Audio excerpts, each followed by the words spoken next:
মঞ্চে উপবিষ্ট রয়েছেন আমাদের মঠ এবং মিশন এর রচি পরিষদের সদস্য এবং পরিচালন সমিতির সদস্য, রামকৃষ্ণ মঠ বড়রাম মন্দিরের অধ্যক্ষ স্বামী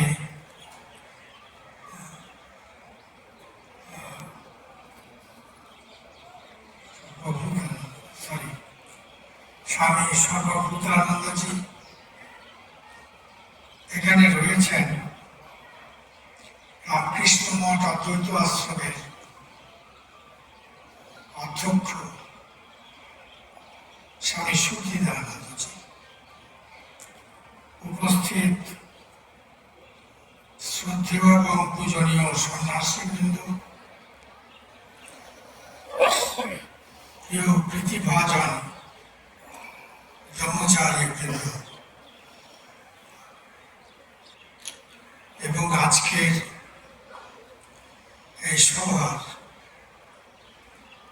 যারা প্রিন্সিপাল কম্পোনেন্ট, সবচাইতে গুরুত্বপূর্ণ ব্যক্তি, অর্থাৎ আমাদের শ্রদ্ধেয় ভক্তমণ্ডলী এবং মাতৃমণ্ডলী, আমরা 3:30 থেকে শুরু করে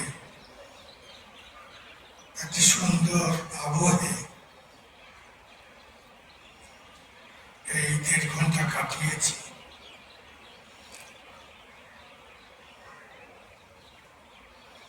সঙ্গীত এবং তারপর 3টে সারগর্ভ ভাষণ।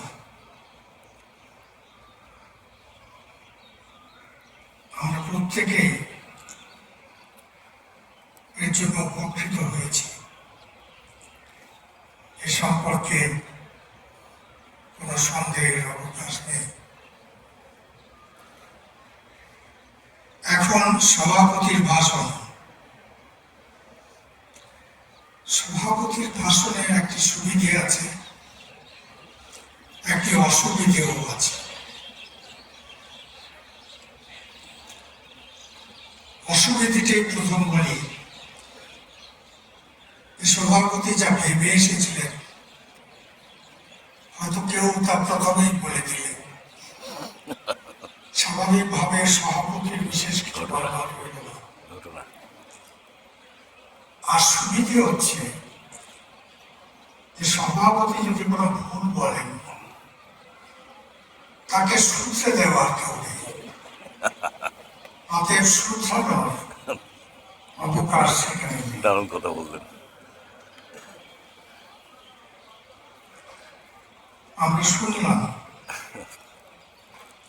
আমাদের ধর্মের যে বিবর্তন, সনাতন ধর্মের, শাশ্বত ধর্মের যে বিবর্তন, এবং সেই প্রেক্ষাপটে শ্রীরামকৃষ্ণের আবির্ভাব, তার জীবন এবং বাণী অদ্ভুত সুন্দরভাবে বললেন স্বামী মানেশানন্দজি, বললেন সর্বভূতানন্দজি, এবং শ্রীরামকৃষ্ণ, শঙ্করাচার্য এবং অন্যান্য যে সমস্ত আচার্যরা রয়েছে। ঠাকুর বলেছিলেন সব শেয়ালের একটা, তো সুচিদানন্দজি সেটি আলোচনা করলেন। যে কথা শ্রীরামকৃষ্ণ বললেন সেটি বলে গেছেন শঙ্করাচার্য, সেটি বলে গেছেন অন্যান্য আচার্য পুরুষেরা। আমি